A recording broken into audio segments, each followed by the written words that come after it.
This was my dad's race shop when I was a kid. Pretty sure the cat peed in that office. Engine dyno came out of the wall, and I remember standing in that window, like right there. That's when I knew I wanted to be a race car driver.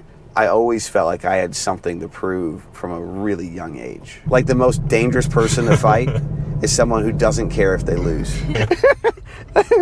I'll never forget that. I don't know if that's gonna make the film or not, but. So, you know how some people say, like, when I was a kid, I had to walk to the school bus. It was a mile both ways. No joke. It legit was. My house growing up was all the way down here. See, like all the way down here and one block over to the left. And the bus stop was at the end of the road. And if you look, it's technically uphill both ways. It was literally a 1 mile walk in the snow, uphill both ways. And I really wanted to record this for, like, if my kids ever watch this one day and I'd tell them that, they're like, no. It literally was. It was a 1 mile walk uphill both ways. It's really cliche, isn't it? Yeah. It's also downhill both ways. It is down, but there's an uphill to it as well. So the story is true. It's all about the verbiage. To go down. On you, man. Whenever you're ready. Oh, it's already on. I thought it's already on. I could tell you were reminiscing. I was wondering. I was definitely reminiscing. As you started the video, I was looking at the basketball hoop and remembering how I always sucked at basketball. There's plenty of YouTube videos to remind me of that. You know, Michigan's not really known as a racing state, which is interesting because, you know, it's the home of all the automobile companies. But it's kind of a stick and ball state. You know, I talk to people that are Michigan sports fans, and they're going to be Detroit Lions or Pistons or Tigers and Red Wings, so forth. So it's kind of weird to people when I tell them that I grew up in Michigan and became a race car driver. My mom moved into this house in the late 70s. She was recently divorced, had 3 kids, made friends with the neighbor across the street over here who had a brother who was single, and that was my dad. Really? And that's where it all began. So my mom and dad met here, got married, and next thing you know, there was me and my brother. So I'm the youngest of 5. For me, this house means a lot for a lot of reasons. You know, I'm from a different generation than I think a lot of the people in your videos are from, which is fine. But so I have a way different racing story. For me, one of the most significant things about this house is this is where I would sim race. And sim racing was how I started racing. You know, for my generation, and generations going forward, I think that's going to be the future of the sport, right? I was always the late bloomer, late developer. So like when I was, you know, in 6th or 7th grade, I was barely 100 pounds. And my dad was kind of like, yeah, you're never going to make it in racing, right? And so sim racing was like my only thing I could do. What year would that have been when you were doing this? So when sim racing really came out, this would have been like 94, 95. That's when it really had its first breakthrough with all the Papyrus games and so forth. I quite literally had a station in the basement, and I remember I would bother my dad all the time, like, come watch me race, come on. And the last thing my dad wanted to do was watch his kid race on a computer. But yeah, and so I would race on a computer, and I got my first chance to drive something real in a racing environment when a friend of my dad's kid outgrew his quarter midget. My dad was kind of cynical. He knew I loved racing because I would sim race every night. And he just like, hey, can you let my son have a chance in his car before you sell it? And so I went and drove it in Rochester Hills, Michigan, which is probably 4 or 5 minutes from here. I won my first 3 races in it. And that was like the breakthrough for my dad. He was like, all right, well, maybe we can see where this leads. But I wouldn't have been able to do that if I didn't sim race like as a kid. So I feel like I was one of the first people to make it through sim racing to become a race car driver. And so that kind of makes the environment of where you grow up and the house that you live in so important, I think, for my generation and generations to come. That is interesting. I didn't know that. I guess for people who don't know, you explain a little bit what your dad and uncle came from.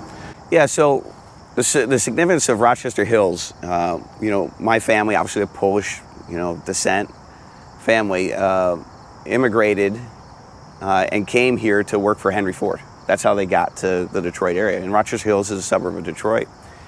World War II broke out, some different things happened, and they actually moved up here to the suburbs because my grandfather was a drill bit maker. We're gonna go look at that house a little bit later, but he built his own house and got drafted in World War II, they sent him back as a skilled tradesman, machinist, and he worked in the drill bit plant just down the road here and made drill bits during the war. So that's how my family got to this area.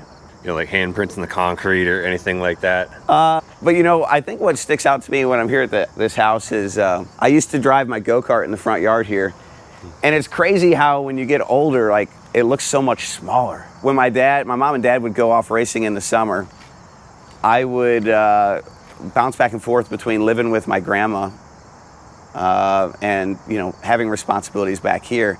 And so when my parents would get back from a race, it was my job to mow the yard and wash the motorhome. My dad paved that lot over there, which is where our motorhome would sit, and I hated it.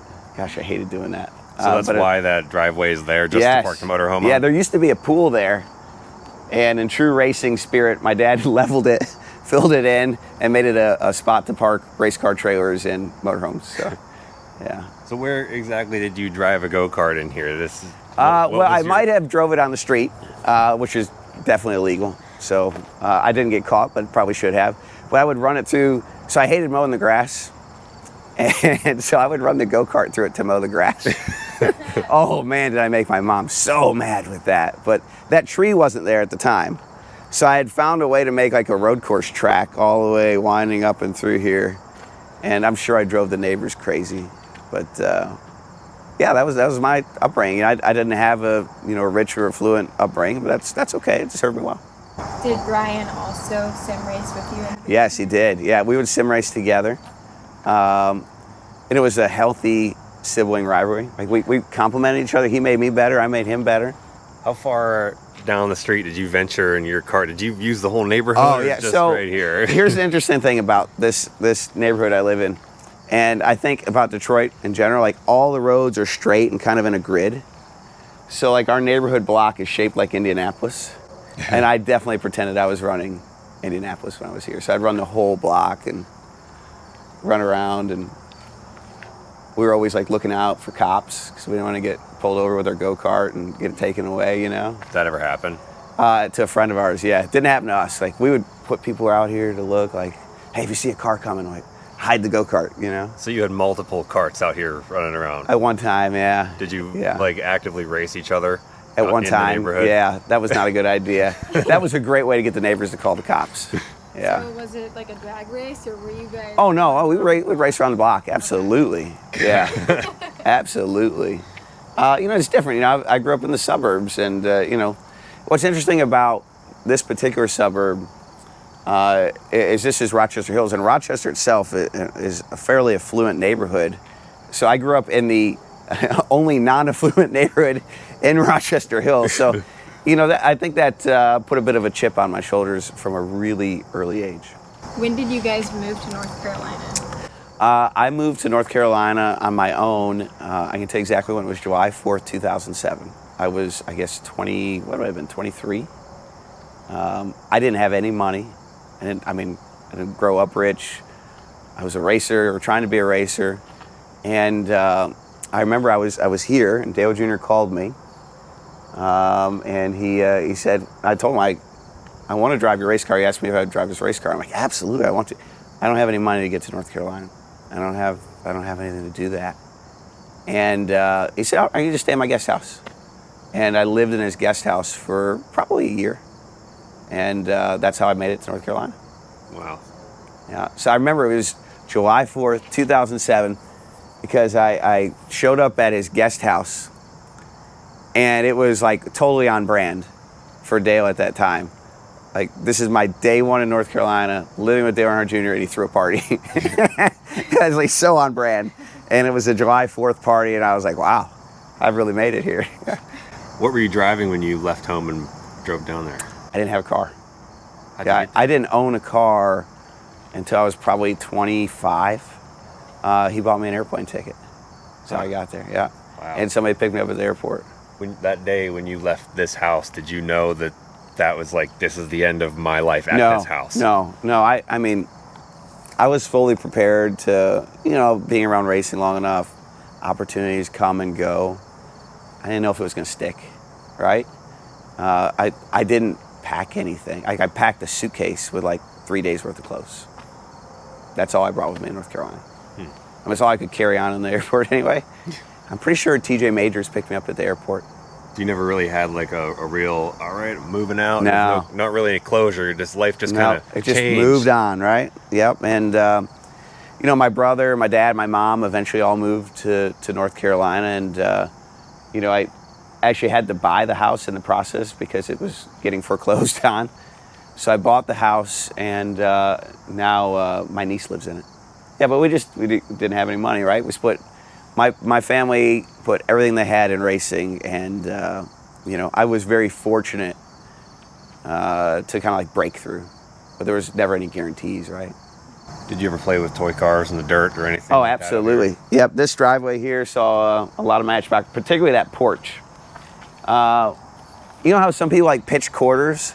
Yeah. To see how close they can get to the end of the porch? We would roll Matchbox cars from this side all the way to the end and see who could get them closest to the edge. Without falling off? Yes, yeah, and I remember I had all of them. I'm talking like 1992, all the cars from NASCAR. And that was probably my favorite game. And at one time, there was a bunch of shrubbery here, and they cut the shrubbery out, and I think my mom told me they found like half a dozen Matchbox cars. Some didn't make it. When you were a kid? I was always a Cal Petty fan. Cal Petty. I liked Cal, and this is kind of a funny story. So I was about 5 years old when Days of Thunder came out. You know, Days of Thunder had the mellow yellow car. Yeah. And I thought that car was just so cool, right? And I didn't, at that age, I wasn't able to associate like drivers. I just knew paint schemes. And so when I saw that car, I was like, that's the car from the movie. And I just became a fan of the car. And then eventually learned that it was Kyle Petty, and then became a fan of Kyle. That's awesome. Yeah, but I love that car. And he went from the mellow yellow car to the Coors Light car, which I just went with it because I thought it was cool. Did you have any, desires to go for Alan Kulwicki because he was Polish? A little bit. By that time, I was all in on Kyle Petty. So it's kind of hard. I still remember, like, I watched, there's living rooms right here behind those windows. I can't tell you how many Daytona 500s and races I watched right there. And I remember watching the 92 championship race right there on that floor. And it wasn't a big living room, so there'd be like one chair and a couch. So my spot to watch the races was literally the floor. But I can remember watching the races on the floor, and particularly that race. So you were asking me, Mitch, just a few minutes ago about, did you take your stuff when you left? And no, not really. I think it's a perfect story. This is my brother's snowmobile trailer from 20 years ago. And I'm pretty sure there's still a snowmobile in it.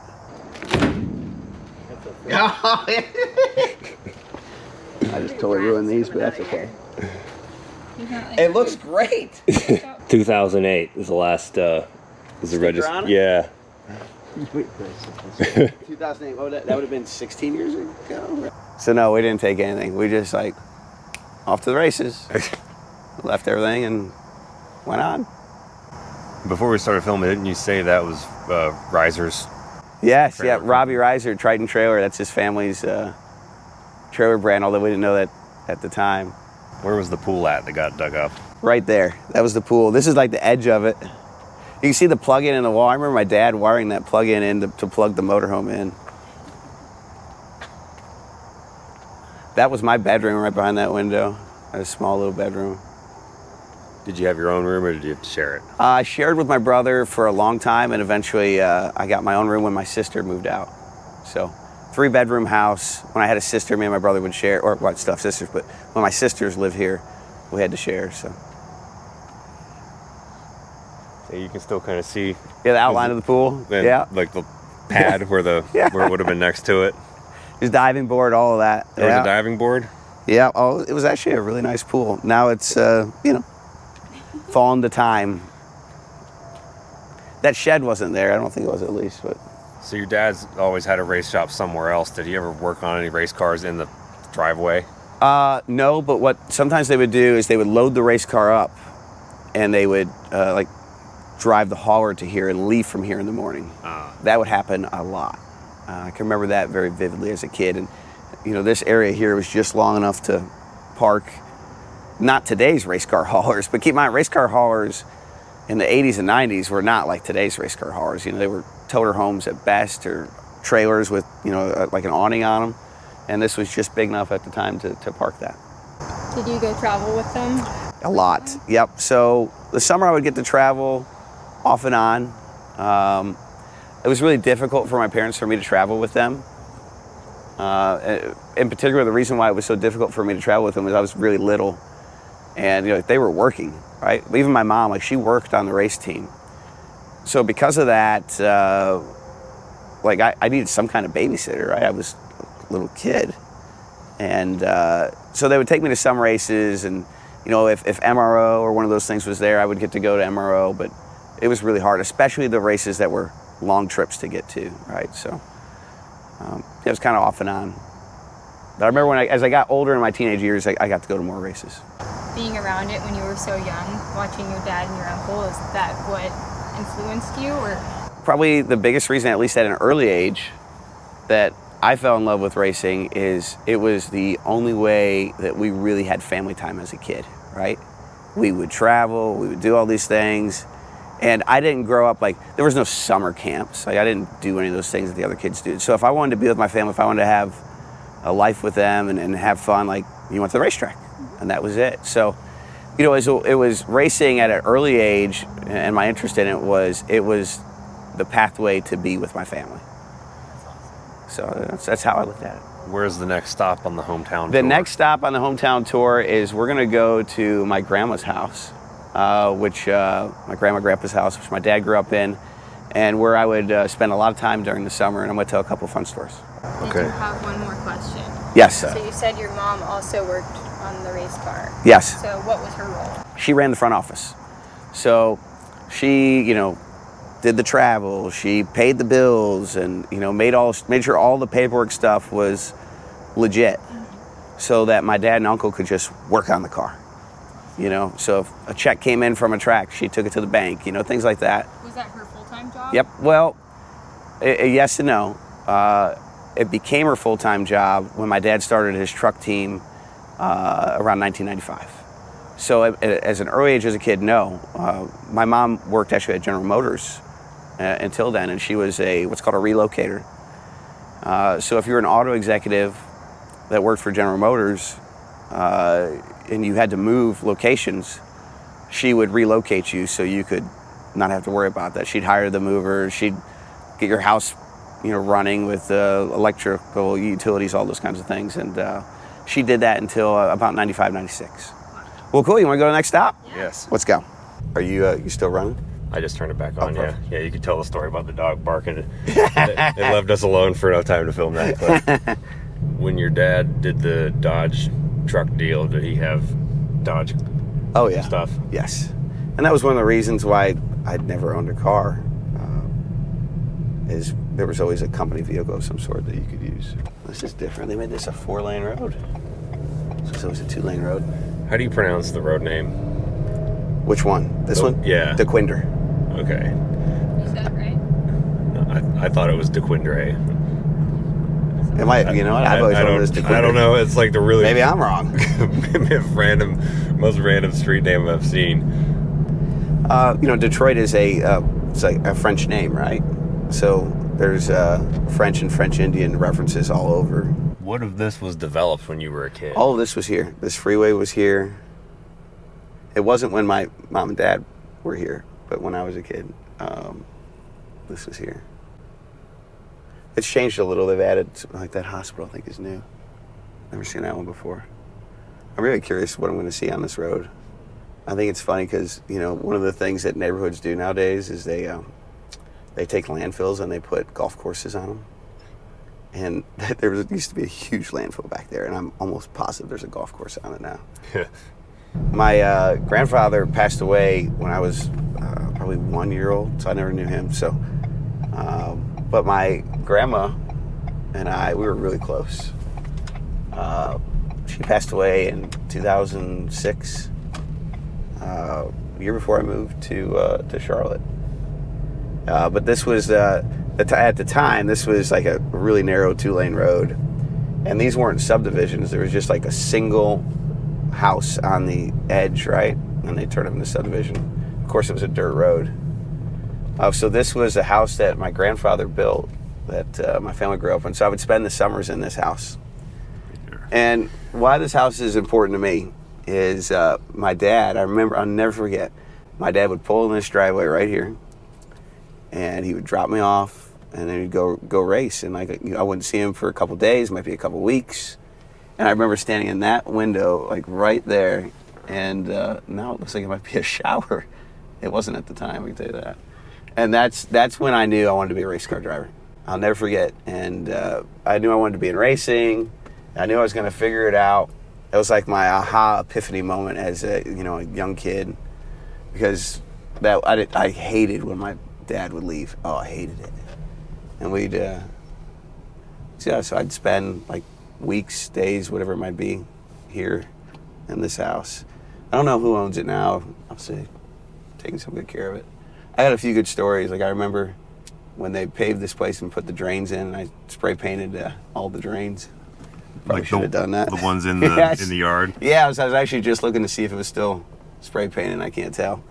But this shed right here is actually, I think, the original shed. But my grandfather, interesting story, right? He was a machinist. After World War II broke out and came to conclusion, he was a young, healthy adult male who didn't see any action.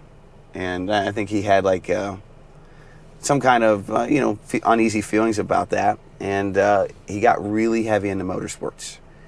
And he was not a four-wheel guy. He was a motorcycle guy. He was a snowmobiler, hill climb. And after my dad was born in '51, my grandfather got in a serious accident, broke his back, his legs, riding a motorcycle. And my grandma was like, "Yeah, you're done. You just had another kid," and he wasn't ready to be done. So he found a loophole in the marriage code, and the loophole was, all right, I'm going to still race, but I won't drive or ride. I'll just own a car.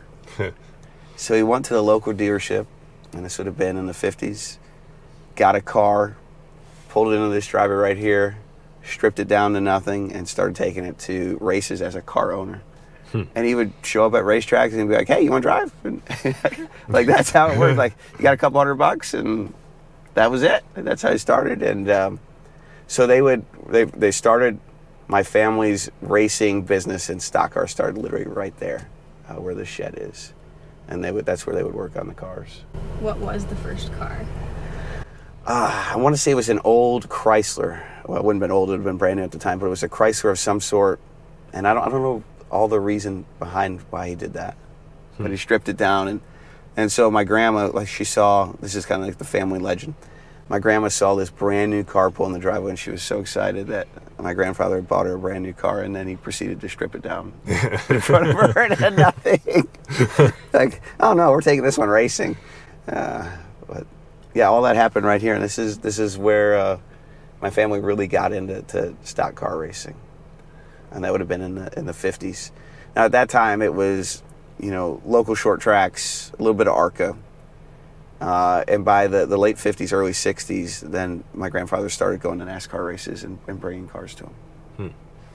Now, when you were standing in that window watching your dad drive away, what race car of his would that have been? That was when he was running ARCA. So my dad raced ARCA from, I want to say, 85, 86 through 94. Should have been in those years. So I'd have been everywhere from 2 to probably 10. So Then he went to trucks. Yep. Then he started his truck team in 1995. The truck series had a lot of energy behind it, and you could get sponsors, and you couldn't get sponsors in ARCA. So he wanted to be somewhere where you could get a sponsor, and that would pay the bills way more effectively. did he have an enclosed trailer when you watch him drive away, or was it open trailer? At the time, he had just got one of his race shops, so the race cars at that time were not there. So he'd drive to the race shop and drop me off on his way. Oh, okay. Yeah. So my grandfather built this house, and when he built it, you can see the tall part. That's what he built. It was this tiny house, and he put this extension on it. When I think when my dad was born. Yeah, that was back when man of the house used to build their own house, right? You didn't like buy it. My grandpa built the house they lived in too. People were better at building things back then. Yes, yeah. Just different time, right? But it's funny to go down like a road like this and you'll see, you know, like there's some really nice houses, big houses, and then you'll see a house like this. You're like, oh, yeah, somebody built this in the 40s and 50s, like, and then they lived in it. It wasn't professionally built. I'm just really surprised it's still around. But I watched my dad win his first and only truck race in that house. That's probably one of my favorite memories of it. It was, what had been? That had been the summer of '97. I was so pissed. Oh, I was pissed. That you weren't there? Yes. I had traveled with him all summer. I was 13 at the time. I traveled with him all summer, and school started, I don't know, it must have been the first week of September or something to that effect. So school starts, and like, all right, you gotta go, you know, spend the next week or two with your grandma while we're racing. And then he goes and wins the first race, and I was so mad. Oh, I was so mad. I wasn't mad that he won the race. I was mad that I wasn't there for it, you know? And that was, I think it was in 8th grade at the time. Did you have your own designated room set up in your grandparents' house because you were there so much? No, I didn't. No, there was just like a guest room. Where were your other siblings at that time? Well, I'm the youngest of 5, and my brother and I are, you know, very much opposites, particularly physically. And my brother looked like he was 18 when he was 14. I looked like I was 14 when I was 18. And so my parents took full advantage of that, and they falsified my brother's NASCAR license when he was 14 and said that he was 18. And he got to travel with them, and I didn't. So, you know, it is what it is, right? I didn't like it at the time, but I got it, right? Like he could get away with it, and I was not going to get away with it. Did that just make the shoulder chip bigger? Yeah, probably. Yeah. It didn't help. Yeah. But yeah, my brother, if you saw a picture of him, like his 9th grade, you know, freshman in high school picture, like, yeah, he's 18. And then my parents like, yep, he's 18, and just fill out the NASCAR paperwork. And so he got to go with him. I didn't. My brother's been in racing much longer than I have because of that. And he started working on my dad's race cars, right? It certainly put him in a position where he became kind of a master race car mechanic at a very young age. But he didn't want to be, he wanted to be a race car driver. He didn't want to work on the race cars. It just, life didn't go that way for him. You know, different breaks and different things that happen. What did you do for fun around here? Did you do anything that didn't revolve around race cars, like, you know, doing stuff with friends and go-karts? Did you do anything else? I honestly, I did things I probably shouldn't have done. Like what? I was a fairly mischievous kid. You know, we always got in trouble, which is probably the reason why racing was really good for me, because it kept me out of a lot of trouble. But I hung around with, I was a boy that hung around with kids that weren't always doing good things. That was my elementary school I went to right there. Old Brooklands. Did you go to the principal's office a lot? A lot, yes, a lot. I got in a lot of trouble. Nothing like terrible. I got in fights, and I kind of grew out of that phase by force, because my parents were pretty much like, if you get a detention or suspended one more time, you're not going to get to go to the racetrack. Like, all right. Like, they knew the leverage point. You know what I mean? What would another kid do to cause you to want to fight them? I don't know. I had a really short temper as a kid. You know, if someone like picked on a friend of mine or something like that. And I had a little bit, like I said, I was kind of a runt. I had a little bit of a Napoleon complex as a kid, so I probably picked fights I shouldn't have picked. And I didn't care if I won or lost, which is like the most dangerous person to fight is someone who doesn't care if they lose. You know what I mean? Yeah. So my cousin was a Golden Glove boxer. So, you know, I probably have 10 cousins, and most of them are males. and they ran the gambit of wrestlers, boxers, etc. And I did wrestling, and then my cousin broke his neck, and my mom wouldn't let me do that anymore. Because wrestling was good if you're a small guy, right? Yeah. So he broke his neck, and my mom had me removed. Interesting time. Did you do any other organized school sports or anything? Actually, I played football, believe it or not. I was a really small football player, but I played it. What position? I would play the defensive end, and I was small enough to, like, you know how you bend if you play football, especially as a defensive end, you bend and you get underneath somebody. Yeah. I was small enough to be able to do that really well. I stopped playing freshman year of high school because that's when I started quarter midget racing. And I broke a couple fingers, and my dad gave me a really good speech. My dad was not one for words, but occasionally he would say something that was really profound. And he just, one day after I'd broken a few fingers playing football, he was like, "Brad, look at you. You're never playing football anything more than this. Like, you got to make a decision here. Are you going to try to race, or are you going to try to play football?" And I was like, "Oh, actually, he's definitely right. I'm never playing football." And so I dropped all that, and it's about the same time I started to race quarter midgets and just focused on racing. Did you run the quarter minutes out of the shop we're going to? I did, yeah. That's where I first started. This shop we're going to now, it's about another 3 or 4 minutes up the road, is the race shop from when I was really little that my parents had. It's the last time I was here, it's a funeral supply store. I think it's still that. I guess we're going to find out together. I didn't really call ahead or anything. But yeah, it's the race shop we raced out of, and I would take my go-kart over here and run it around this shop too. I was, in the summer when I would get to go to the race shop, my dad was basically like, "All right, you can go to the race shop, but you have to stay outside all day. Like, don't bother us, we're working."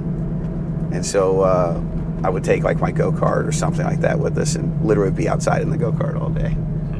I'm sure now that I have kids, I get it. Like, I'm sure I annoyed the shit out of them. I'm just absolutely positive. Like, he's like, "Just go outside. We're trying to get the car ready." Would you ever go in there and be like, show me how to do this? How do you do that? Oh, yeah. What do you Yep. do? And Yep, 100%. I think that's why he wanted me to play outside. I wanted to know how everything worked, and my dad wasn't necessarily a very good teacher. So if I walked in the shop, he'd be like, "Oh, perfect, go take the trash out." You know what I mean? Like that was how it was. You're like, "Yeah, Dad, what are you working on?" I don't have time for that. Go take the trash out and go clean up the bathroom." I've always wondered if there's a correlation between whenever like a kid has an interest in something like that, and then they're restricted from it. It makes you want it more. Yes. 100%. It had that very contrarian effect on me where, because my dad didn't think I was ever going to, from a really young age, like my brother was way more physically fit, was able to do more things than I was from a pretty young age. Like, my dad saw my oldest brother as kind of like in my eyes at least, like the heir to the throne. And, I was kind of like the runt of the litter. And, that can have a really profound effect on you mentally, right? Where you're like, you have something to prove.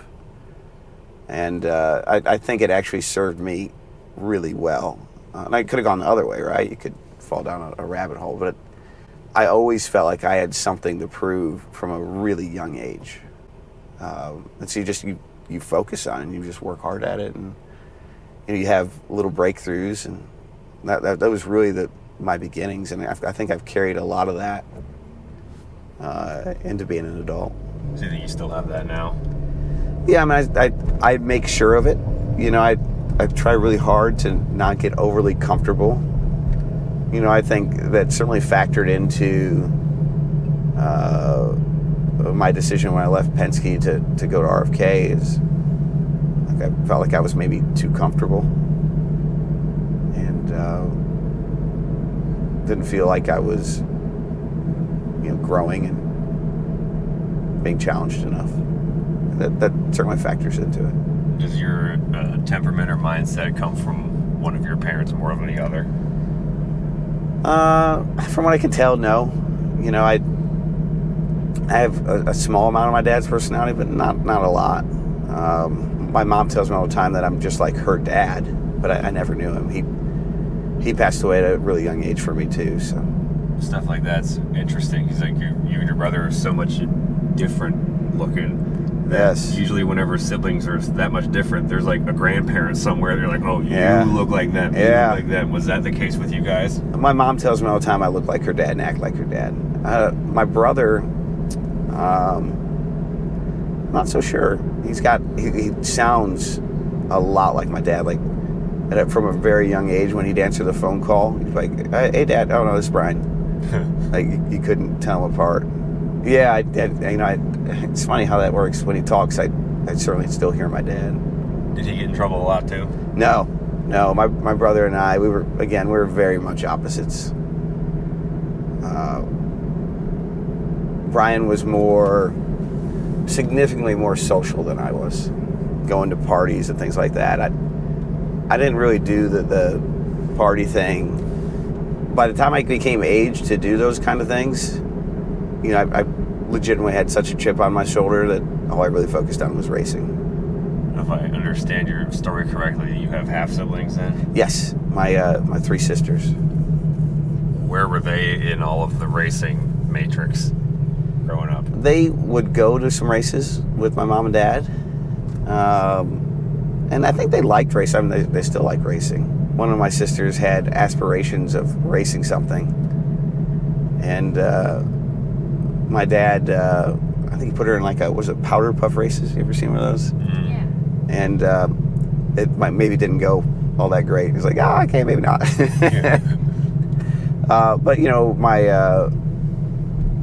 my sisters from a really young age, they went different paths from motorsports, which is fine. All 3 of them live still in this area. Does your uncle live out here? He does. He lives in Waterford. What's he doing these days? Anything he wants. He likes projects. We're about to pull into this building here, and the significance of this building is my dad and uncle only half raced for a living. My dad and uncle were known, particularly in this part of Metro Detroit, as being the guy you go to if you want something done on your hot rod or drag car or whatever it might be. And so they had a business they ran called Keslowski Race Cars. And basically, if you wanted like a roll cage in your new drag car, like you brought your car to them, they put a roll cage in it, and they would do that particularly during the winter months just to pay bills. And then during the summer, they'd race, and they would build a race car. They'd run races with it, maybe win, and then they'd sell that race car for money and build a new race car, right? That was kind of like their business until they got to the truck series where there was more a sustainable model. This guy got to the service gas station right here. So this is the shop that was my dad's shop when I was really little. And if you want to know 80s and 90s stories, my dad would give me like $5. He'd tell me to go walk through these trees and bring him back a pack of smokes and a coffee. So I was like an 8-year-old kid walking through these woods with a pack of cigarettes. You could do that then. Now they're like, I think they try to send my dad to jail. Oh, this has changed a bunch. So I used to race my go-kart right here. I had a track.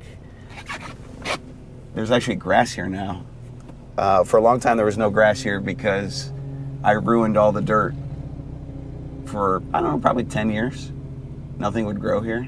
It was like a desert wasteland. So I'm actually surprised there's grass finally here. Check on the historic aerial images and see if you can see any remnants of your stuff there. Yeah, there used to be, there's a little bit of banking still right there where the go-kart created the ellipse. I can see that still. So you really wore that down. Oh, yeah. Yeah, you can see a high point in the center still. Yep, it's still there. That's awesome. Yeah, I'd run on this field. This is where I figured out how to spin go-karts out and how to drift them. I'd run out here for, like I said, hours at a time. Did you like racing on dirt? I did. I had a blast with it. My dad was a heck of a dirt racer. He would run the ARCA races at Springfield and DuQuoin and all that, and he won a bunch of them. Just my career never went that path. So I noticed you pulled in through the gravel path through the trees. Was that the normal way to pull in back then? It was, yeah. So it had an entrance and exit, and particularly in the winter, you couldn't turn around in here because it'd be snow and ice. And so you had to like go down that hill, get a run at it, and exit over there, which now it's paved, but it wasn't paved when I was a kid. So I kind of want to go inside here and see what it looks like. Let's see if they'll let us in. And I know how you like to cut pictures in. I have a ton of pictures of the inside of this building as a race shop. Did you find those? Yeah. I don't think we saw them when you showed us those pictures before. I'll make sure you get them. Okay. And that's going to connect this story a lot better. Can you still hear with that lawnmower? You want to give him just a minute? It looks like he's almost done. Yeah, we can wait a second. Kind of looks like he's playing, to be honest. Yeah, so 2790 Auburn Road. This was my dad's race shop when I was a kid, all the way up until 1999. You can tell where he paved all this to park the race car haulers. Still has it. He says electrical outlet too. So you can always tell if something used to be a race shop. It has parking that doesn't quite make sense and an electrical plug-in. It's kind of like, I've seen some of your videos before where you talk about how they have 3 flags. Yeah. I don't know why that's like a motorsports thing, but this is one too, where you see like random electrical plug-in and parking that doesn't really make sense. Definitely a race shop. Kind of looks like he started with paving over here first, and then he added. Kept getting wider. Yeah. So when my dad he got a second hauler. He had 2 haulers at one time. That's exactly what he did. He paved a little wider so he could park both haulers. Was that a drain right there for washing cars off? It had to have been, yes. I remember washing, I would power wash the cars right here. That was one of my early jobs when I got to work here, and it was always right here. So when my dad had the truck team in the 90s, this was it. That trash can was not there. And this was all like thicket. And they used to charge you to dispose of tires. But for some reason, my dad wouldn't pay I don't know if he couldn't afford it or what. So this was all tires. I know there must have been 500 tires back here. And they were just stacked up. And there was like a pathway through them. And now it's, thankfully, somebody cleaned it all up. Is there a lot of mosquitoes back here? Oh, 100%. The people who bought this building must have been like, what in the world? You know what I mean? Like, totally had to clean up a mess. I was just thinking, I wonder if there's any like, sheet metal or there's pieces in the woods. I am absolutely sure. If you brought like a metal detector here, you'd find so much stuff. Because the tires would be stacked here, and the sheet metal from the cars would stack up right there. You know, like just the sides that were cut off, or hoods, or deck lids, or whatever it might be. And there was a mountain of just junk back here. I'm glad they actually cleaned it up. One of my favorite parts about this building is that I used to drive my go-kart around it. And like I said, this was not paved when I was younger. And my brother and I figured out how to drift go-karts. And one day I was fooling around on how to drift it. And I was coming around this corner, which was all dirt. And I had it like totally hung out, and it was like digging. And you know how dirt racing is, like it dug in and bit. And it stopped like drifting and just went straight. And I went straight into this wall. I must have hit this wall going 10, 15 miles. No helmet, nothing. Just like, hey, how are you? I wondered who was out here. I thought it was Google. That was Google? Good to see you again. This is Mitch. Nice to meet you. We're just, I was wondering when I came here if y'all were still here. Yeah. We were just telling the story of when I wrecked my go-kart right here. Yeah, right. And I don't know if you know this story or not. The go-kart? Yeah. I think you had said you ran it across. Yeah, ran it around there, mostly. But I'd gotten to one time where I was running around the building, and when this was dirt. Okay. Did you put the pavement down? I did. I mean, there was Yeah. pavement here, but it was such a mess. It was not good. Yeah, it was not really pavement. But I dug in right here as I was spinning it intentionally and went straight into that wall. Head on, no helmet, like no seat belts. Okay, cool. Somehow lived through Why I that. got leaking in the Probably, yes. Yeah, probably. Yeah. This building leaked 30, 40 years ago, so. I've got it pretty much worked out. I've had some issues, but as you can see, I've redone it. So how much did you have to clean up here? It had to be a lot. It was a lot. It was a project. That When you bought it, did it still have the tires and the sheet metal and all that stuff laying back there? That and just a ton of bricks on pallets. Yeah. I don't know if you remember that, but he had a mountain of it. So when I was a kid, my dad would run the race cars out here, Okay. right? Yeah, right. So like they'd start the engine out here and check it and do all those things. And of course they got all kinds of attention. And almost every time he did that, somebody would try to break in. Right. Okay. And like he had the doors all barred and all that at one time. Okay.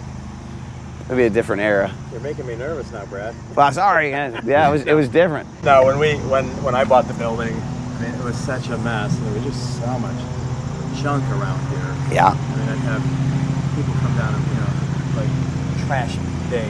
My dad had interesting friends, and I'm sure he traded to get this done. Right. It was, hey, I'll get you some pit passes for a couple races. Can you put concrete down at my building? Is that right? I'm pretty sure he was a really good horse trader. Is that right? Really good. He didn't have any money, so that's all you could do, right? So my first job here, I was probably 14-ish.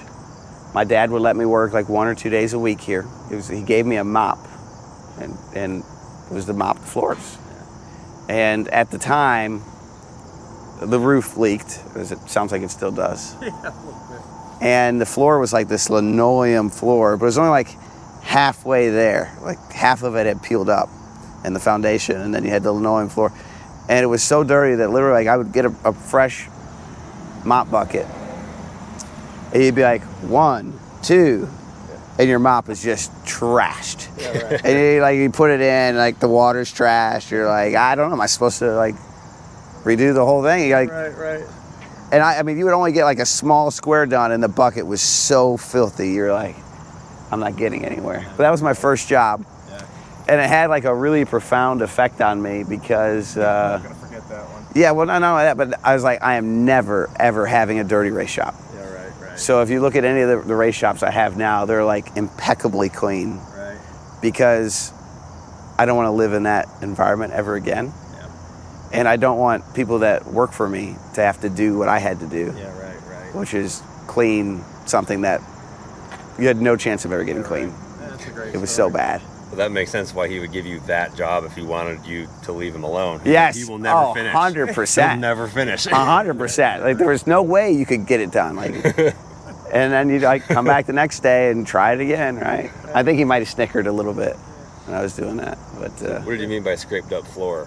Where's that at? I'll let him explain. It's in the back. You guys are welcome to come on in. maybe, yeah, Yeah, please. If you want, I don't know if that door is open back there, Brad. It looks like it's closed. So We can come around. That's fine. come around Yeah. the front. So we have a lot of pictures of the inside of this building, over the 90s in particular. And I know you've done a lot inside of it, so it probably doesn't look. Yeah, I've been working on it the last year. My office is a little bit of a mess because I have to put it back together. But, all right, guys. Thank you. Oh, wow, look at the floors in here. No, this was definitely not the floors I grew up in. You really did a lot in here.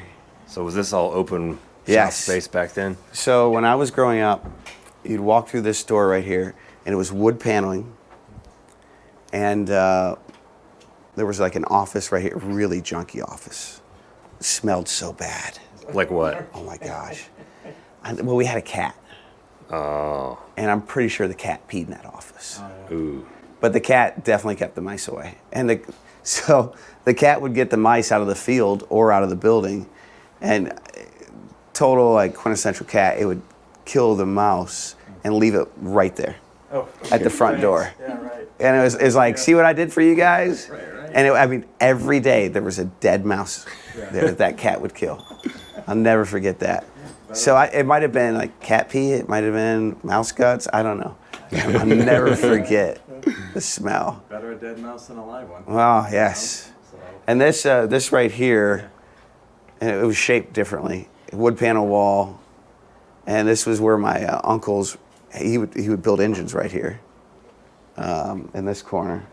I want to say there was a bathroom right in here. Yeah, Right. My uncle's area was very off limits. My uncle was and was then for sure, very stern. And if I even came close to entering the engine area, right. he would get very Back upset. up. Yeah. And the engine dyno was back in that corner. I don't know, are there any remnants from that left? Where are you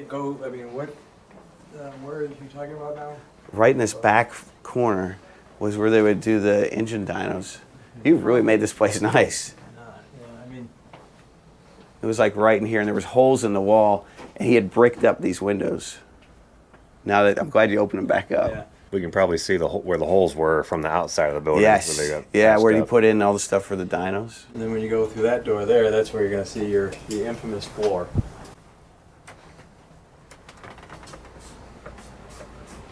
Yeah, this is the floor I remember right here. Yep. This is exactly what I remember. Was it painted gray at some point? Yes. Yeah, it looks like somebody tried to put something on it, but it was, he at one time hand rolled it with gray paint. You know what I mean? Like, Right, yeah. like house paint. And you're like, oh, yeah, that's a little good. Yep. For like 3 days, did it get ripped up? Oh, quickly? yeah, at most, right? And there was a linoleum floor before that.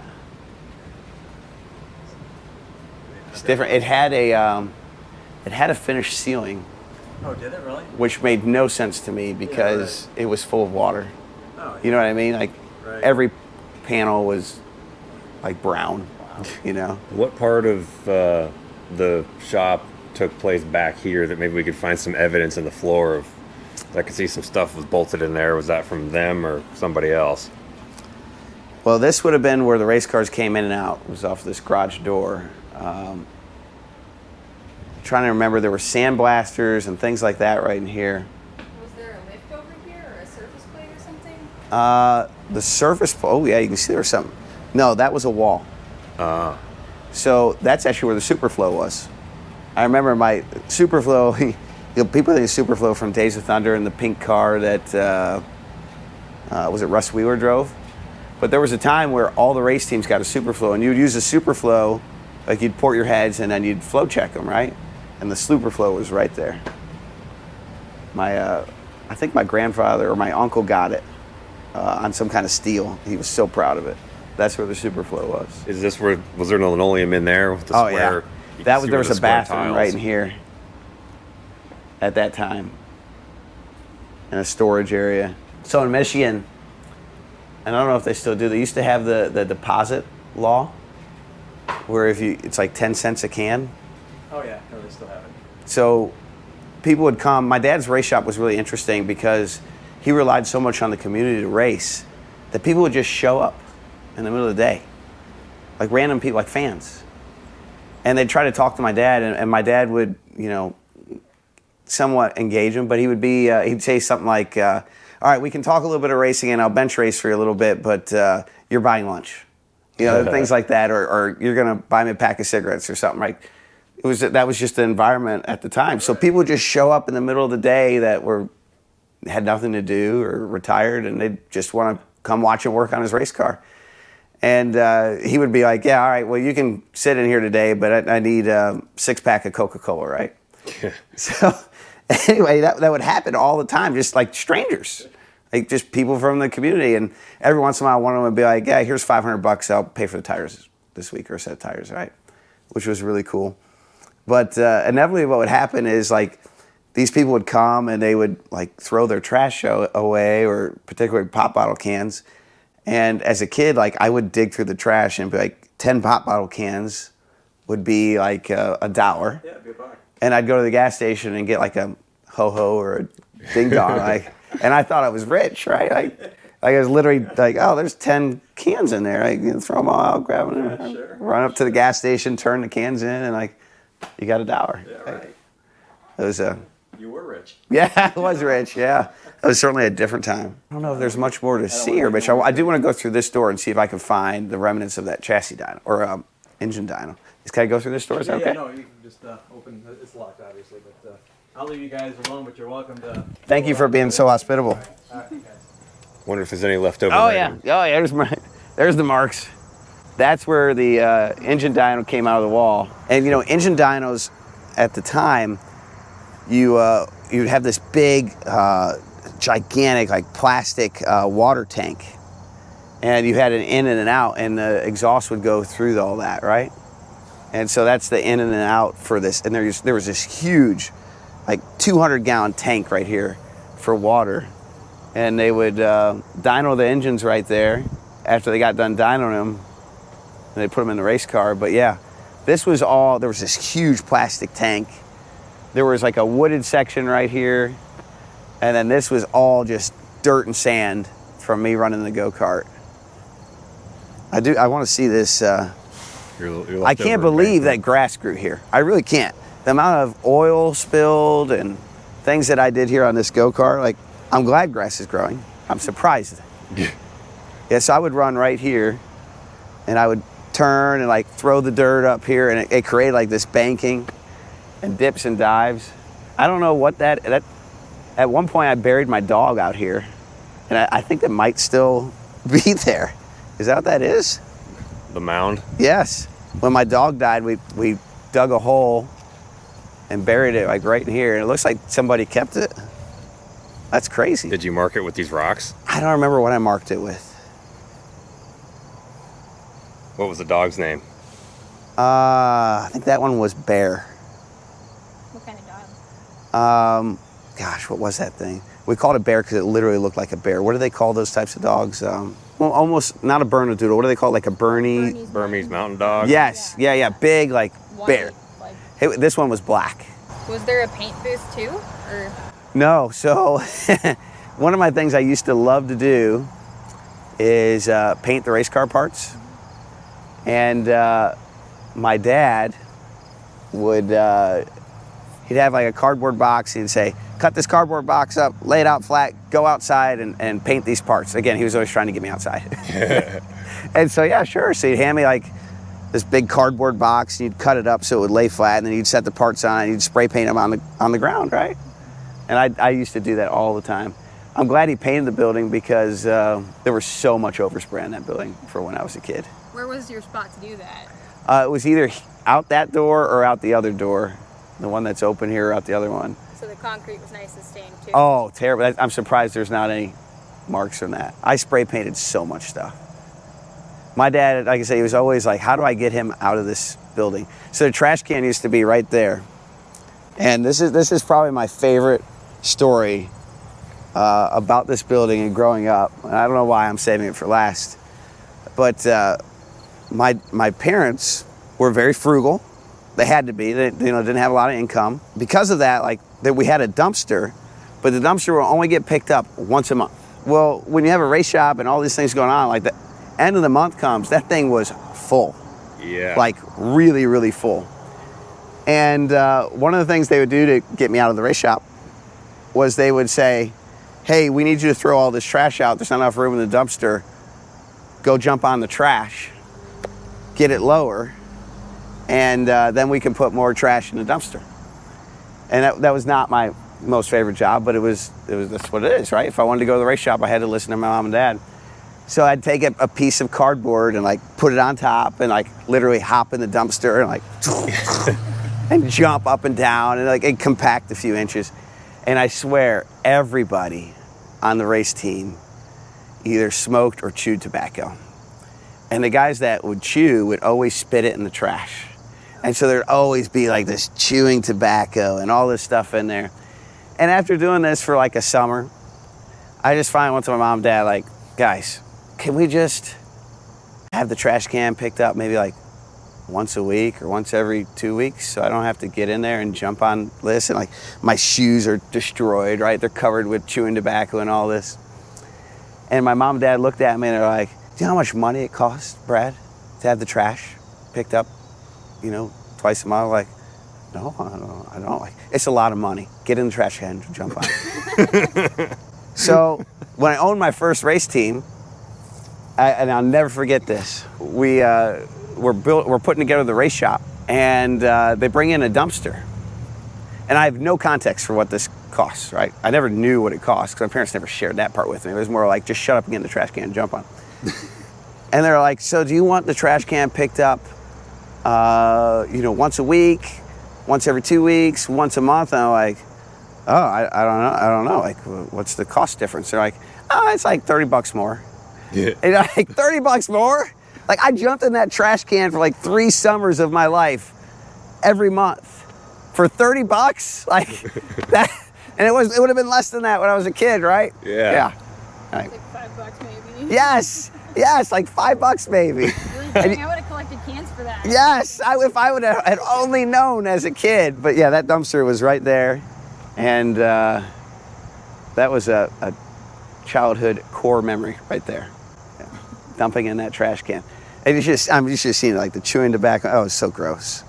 Yeah. Was there asphalt here back then? Yeah, this looks like the original broken up asphalt right here. It was never good.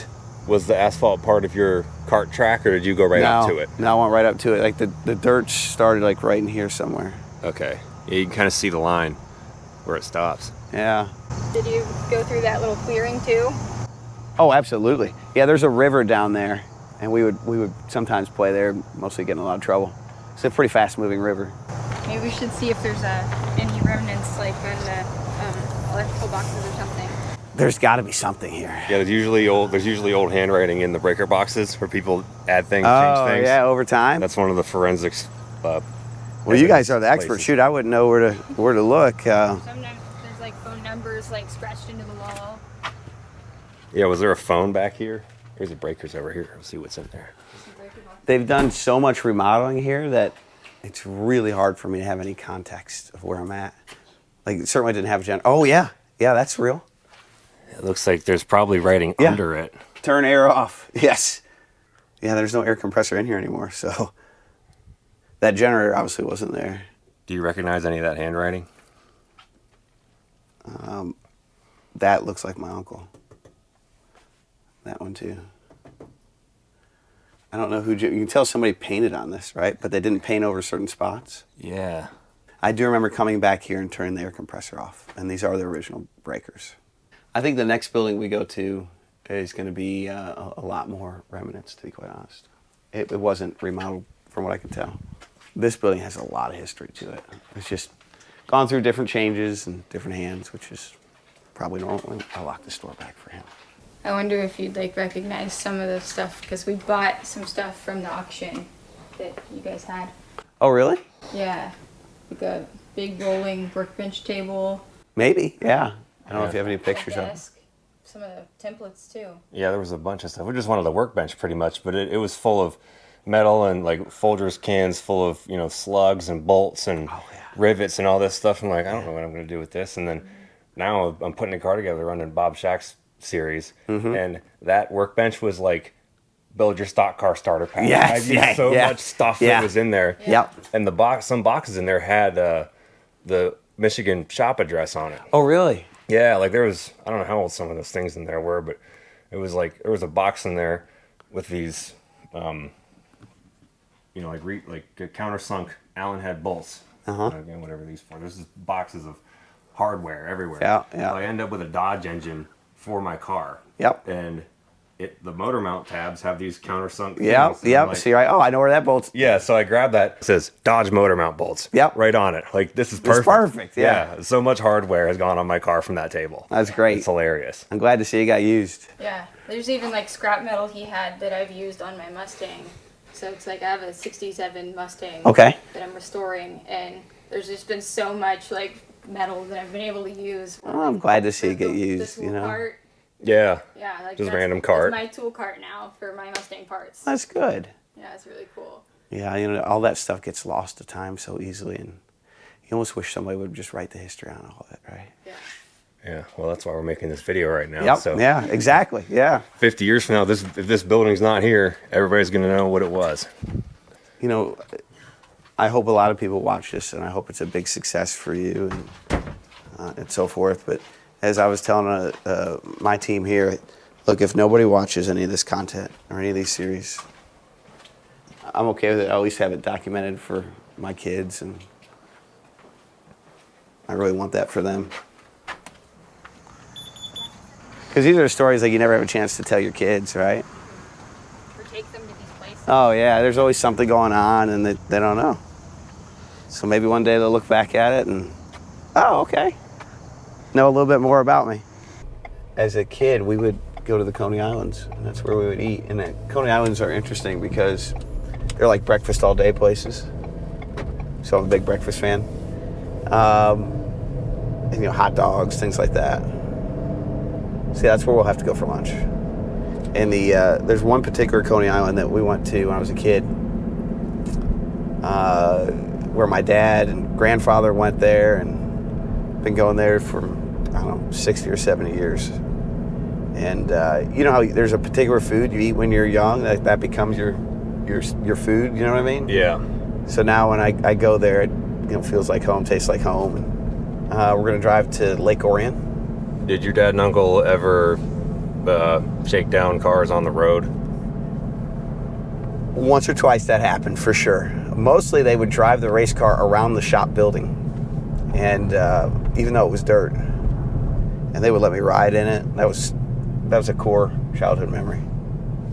Used to be a truck stop right here where we'd go for lunch sometimes. It's gone.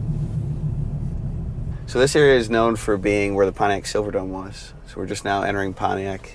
The Silverdome was right there, in this, right past, behind that tree line. I'll show you here in just a second. So Auburn Hills, Pontiac, Rochester Hills all kind of intersect right in this corner. But we're gonna beat this guy. And the Pontiac Silverdome was right here. And just over the horizon is the Chrysler headquarters, which kind of played into this next building we're going to. My dad moved into the Truck Series in 1995. Better sponsors, better opportunities. And by the middle of 96, Dodge came to him through the Mopar brand and said, we want to sponsor you in the Truck Series. And of course, they're right down the road. And with that came, the finances, resources, et cetera, to really turn what was half a business, half a hobby into a professional race team. And that's what he, that's what he did. Turned it into a professional race team, moved out of that building, tried to buy the lot next to it to make it a bigger racing shop, and they wouldn't sell. So went down the street here and bought a brand new building here in Lake Orion. That's where the Pontiac Silverdome was, right there. Built at Amazon. This is where everything's at Amazon nowadays. I went to like 3 or 4 Lions games here. Stuff changes fast, man. So Chrysler headquarters is to your right. You might be able to just barely see it here. Oh, there it is. Yeah, I can see the building there. Did you ever go to anything at the Palace? Yes, yeah. Not really concerts, but basketball games. Can't believe they tore that place down. I know. So the Silverdome was right there. The Palace is right there. When I moved out, now they're all raised. And the Palace was right here. The sign is still there. Is it really? Yeah, see, Palace. It's kind of eerie. Sad is what it is. So yeah, the building we're going to, my dad and uncle built with their race team in 1999. Operated out of it till 2006. And it was really like the first professional race shop, that I was a part of. It was where I ran my, when I started in trucks in 2004 is where I ran the trucks out of. Do you think your career would have gone the way it did had that factory involvement not come to be the truck team and stuff? And Probably not. No, not at all. I had the opportunity to watch my dad's team in my really formative teenage years and see the good, see the bad. He had this one driver, Dennis Setzer, who really I tried to model myself off of. I thought he was, you know, an outstanding race car driver, a good person, probably one of the best short track racers I've ever seen. And he drove for my dad, or our family's race team, from '98 through 2000, and I was just in awe of him, like the moves that he would pull, and it's kind of like his racing acumen. I learned so much from him.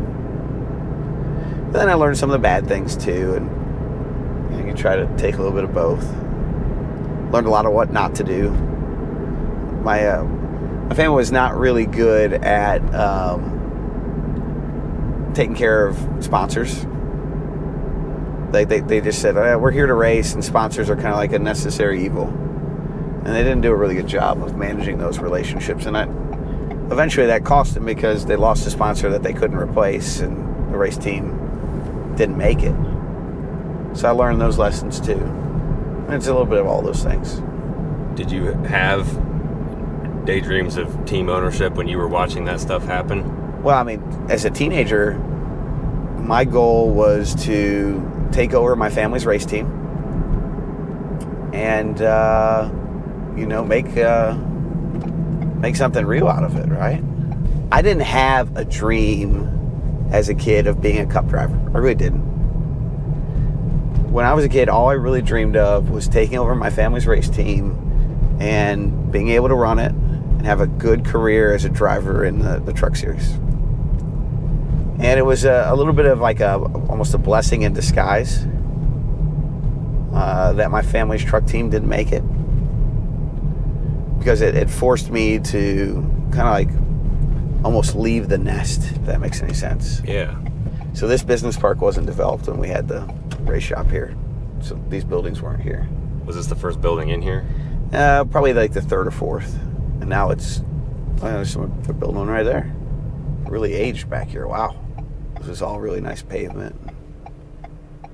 There was a pond right there that was really well kept. It's not kept well now. This was the flip spot. Gymnastics, there we go. So the race hauler would park like right here. It was a really nice building at its time. Now it's a gymnastics center, look at that. Crazy. One of the fun things about this building, you can kind of see it. See the line on the wall right there? Yeah.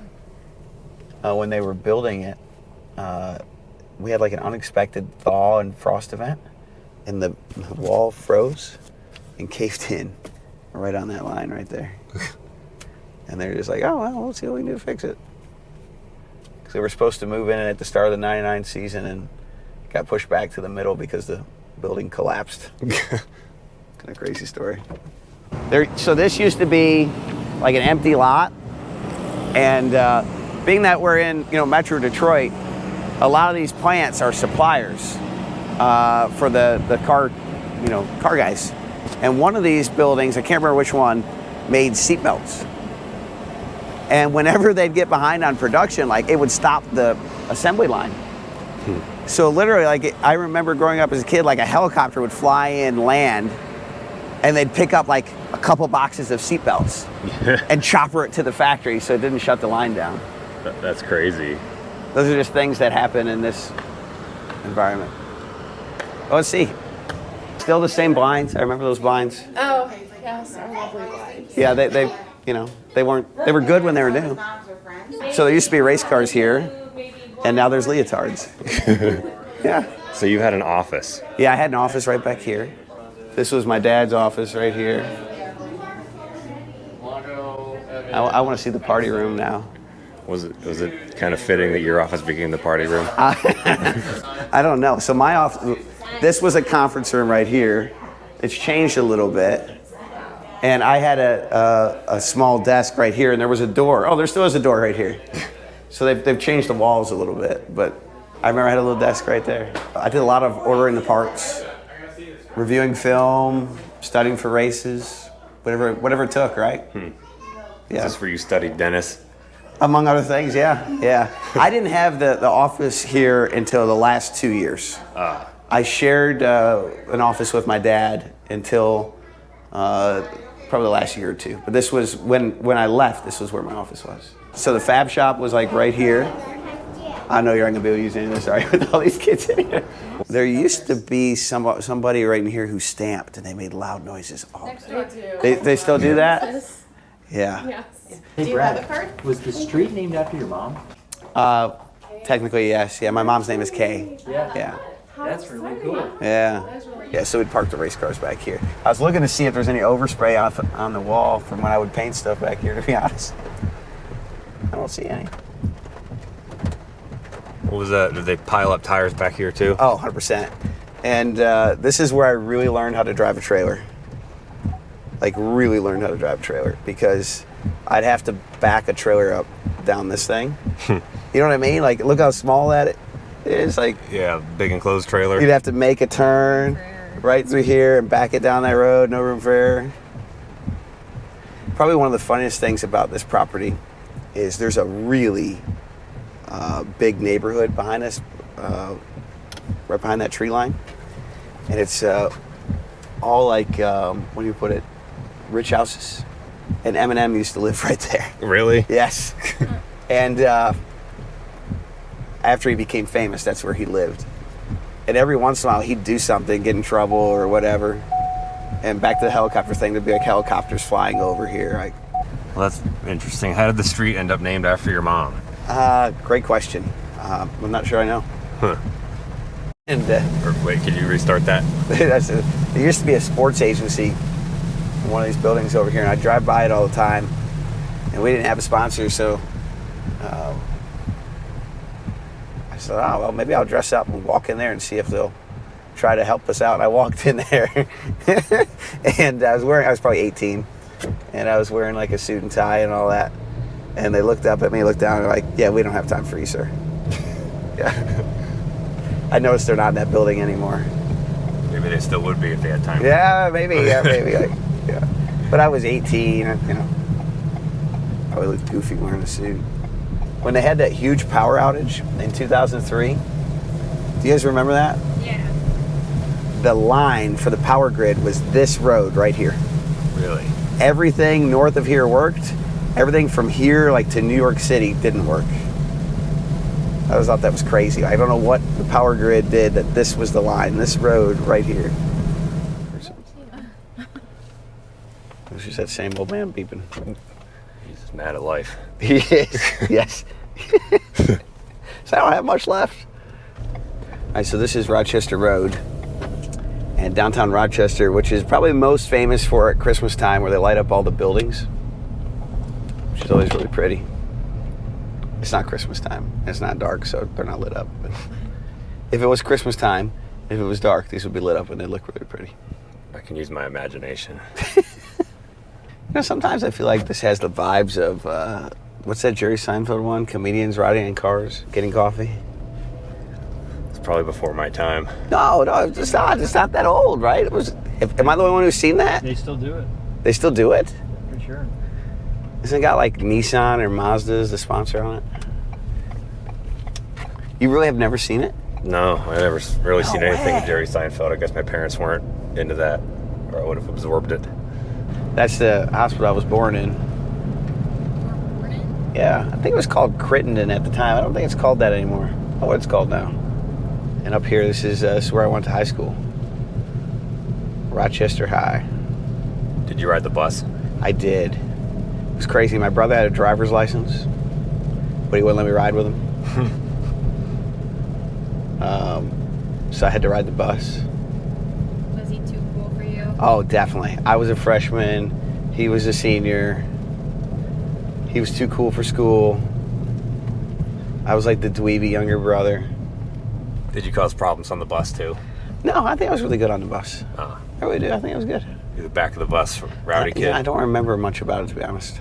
This wouldn't be much of a bus ride. It doesn't seem like we're that far away. Yeah, 10, 15 minutes. Now, this is Ruther High School, or Rochester High School. I went to Ruther Middle School. They changed it. It was a little different when I grew up here. The parking lot was different, but that was that was my freshman locker room. It was like right down there. Now it's got a nice circle drive. Look at this. This used to be like a big open courtyard that you could walk in. Now it's a driveway. How big was your grade? Like 500 some kids. There's 2,000 some kids in the school. It's my 9th grade English class. I hated that class. Oh my gosh. What was your best and worst subject? Best subject was auto shop. I was really good at auto shop. That was like an easy A for me. Worst subject was either English or math. Not because I wasn't good at math, I just refused to do the homework. And I just always felt like it was busy work. And I didn't have time for that, and I really wasn't interested in it. Is your football field over here? Yeah, it is. It's on the other side. I'll loop back around to it. I got busted once trying to skip school right there. I walked out of class right here and walked behind the tennis courts, and I was trying to sneak out over there to go get lunch, and there was a security guard posted up there. He knew what I was going to do. By then I was, I don't know, I was a junior, maybe a senior, and he was actually a race fan, and he let me off. I didn't get in trouble. I don't know if he's watching, but thank you. Where was the auto shop at? Right here. That's what I was wondering, because it looked like garage doors that were bricked in. Yeah. This is it. Still there? I had a really good auto shop teacher. You know, it's interesting because, you know, I've had a really good career and all of those things that I'm really proud of, but like in this area here, like it's just not like a motorsports hotbed, and there's so many other people that have done really well for themselves that like I don't feel like I have any real notoriety in my own hometown, right? So like the next block over is where Madonna lived. Like, you know, Eminem lived in this area, Barry Sanders lives in this area. So I'm kind of like, who? They have no idea who I am in this area.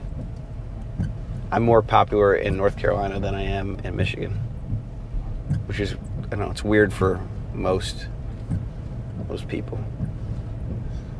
Yeah, that is interesting, because there's some people's hometowns that kind of like rally around them, and it's a big thing. And you would think that would be like that with everybody working for manufacturers and things here. It's just not that way here. It's just a different mentality, which is fine. I don't like have any angst against it. Were there any like local short tracks to race at or anything like that? There's nothing within almost an hour of here, north or south. What would you consider your home track? It goes back and forth, probably in my mind, to there's this track in the Flint area called Auto City, and there's another track in the Toledo, Ohio area called Toledo Speedway, and those two are about equal distance from here, north and south. I raced at both of them. Where did you first race a full-bodied stock car at? Auto City Speedway. How did that race go? I crashed, and I crashed in embarrassing fashion. I bumped the guy that was like in front of me, and when I did, our bumpers got stuck together, and we looked like my dad. My dad said, "You look like two dogs," because we were stuck together. I'll never forget that. I don't know if that's going to make the film or not, but I can censor stuff. So our cars are stuck together, right? And they literally had to stop the race, bring out two tow trucks, and we're on the front stretch. They like tried to unhook our cars because neither of us could move. That's one of my first racing stories. If you've been doing this long enough, you have like a mountain of embarrassing stories. The ones that concern me are the people that won't admit it, because that tells me they have the like serious ones. But yeah, I mean, if you do this long enough, like a lot of crazy, embarrassing stuff happens to you. And you know what? I don't know. I just said it doesn't embarrass me anymore. It's just. So what was that? Street stock or? Street stock, yep. Yeah. I remember the tow truck driver ran up to me, and I was like 16. And this tow truck driver had this deep voice, and he's probably like 50-some years old. He leans on that and goes, "What in the hell are you doing?" I could still hear him saying it, right? And that was like 2000, 1999, 2000. That was 24 years ago. Oh, look, the football team's practicing. Look at that. Did you prepare that car yourself? Yeah, my dad and I, we worked on it for a winter together. Was that the first time you got to spend time doing that with him? Yeah, it was. I'll never forget it. So my brother got a late model and I got a factory stock. My brother's late model, my dad bought it pretty much ready to go in, I don't know, like October-ish. And so race season in Michigan doesn't really start until end of April, beginning of May. So like for 4 or 5 months, there was nothing really to do to my brother's car. But the factory stock, for whatever reason, my dad bought this factory stock car that was so bad, like you were afraid to touch it. It was a walking tetanus shot. And that's what he bought for me to race in. And I was like, well, maybe we ought to work on it a little bit. So we did. We stripped this car down. And it was actually really good. It was, since my brother's car didn't need any work, my dad made him help. And we stripped this car down as a family, the three of us, to nothing. And rebuilt it and raced it. This would have been winter of 99, 2000. So that was at the bigger shop? No, that was in the shop that we went to, that used to be Red. It's now the funeral place. When you were still the trash compactor? Yes, oh yeah. So like, I was 14, 15 years old at that time. No, I was 15 because I had my 16th birthday and I got to race it the next year. My birthday's in February, but I had no idea how to work on a race car, right? Not when you're 15, 16 years old. So like all he would do is hand me some tools and say, take this apart. Like I'm not putting anything together, but I could take something apart. And so I took this car apart and then I'd be like, all right, sand down all the parts and clean them up and inspect them. And if it's good, take it and paint it. And so that's what I did piece by piece. And we took it to my first factory stock race at Auto City in 2000 and I immediately crashed it. That was a life lesson. How long did it take you to start getting the hang of things? And about 5 races. By my 5th race, I got to where like I couldn't make the feature. My first 2 or 3 races, I think they started like 20 cars and they'd have like 35, 40 show up. And it was all I could do to make the feature. I mean, like I missed it the first night. The next week I came back and like barely made it. By about the 5th race, I got good. What took you, like what did you figure out that made you able to then make the race? Just what I needed to do to make the car go faster. I had the car was way too loose and I didn't know any better. And so I was too, how do you put it, too tentative driving it because I felt like I was going to spin out all the time. And I didn't know like what to ask for, like to say, oh, you need to tighten this thing up so I can drive it harder. You know what I mean? Yeah. Like sometimes, particularly in a young driver's career, when you've never drove a good race car, you don't know what a good race car drives like. And you just assume like, all right, I got to drive around this. Like it's driving really bad, but I got to drive around this. And you don't know any better. And so then you find yourself doing things like not driving it hard enough or spinning it out and blaming yourself. You're like, no, I just, once you get in a good car, you're like, oh, I needed to like stop and work on it. It was probably one of the biggest lessons I ever got was, I was at a test once with Mark Martin at Las Vegas Motor Speedway, and we were teammates at Junior Motorsports. And we unloaded on the racetrack, and he was in the 5 car, and I was in the 88 car. And the Gibbs cars went out there, and they ran some ridiculous lap. I can't remember what it was, like a 29.50. And we get out there, and we run like a 30.50, like we're a second off. I pull into the garage area, and Mark's already out of his car. And Mark looks at me and says, don't get back in that car. Okay, why? So these guys are going to sit here, and they're going to work on it for the next hour. Don't get back in that car. A car's not good enough for you to be making laps right now. And, you know, when you're 25, 26 years old, like, you don't have the confidence to sit in front of a bunch of grown men and tell them, I'm not getting back in that car until you fix it. You know what I mean? You don't have that. You're 26 and you're like, okay, go again? All right, sure, I'll go again. And I'll never forget that test because, one, of what I learned from Mark, but 2, there were a bunch of other drivers there that day. like half of it was like rookie drivers and the other half was like the Cup field. And the Cup field had a test at California the next day. So all the Cup drivers left, and the next day, like all these young kids got to drive their cars for the second day of the test. And of all the tests I've ever been a part of in my life, I've never seen anything like this. I'm going to say at least 20 cars crashed that day.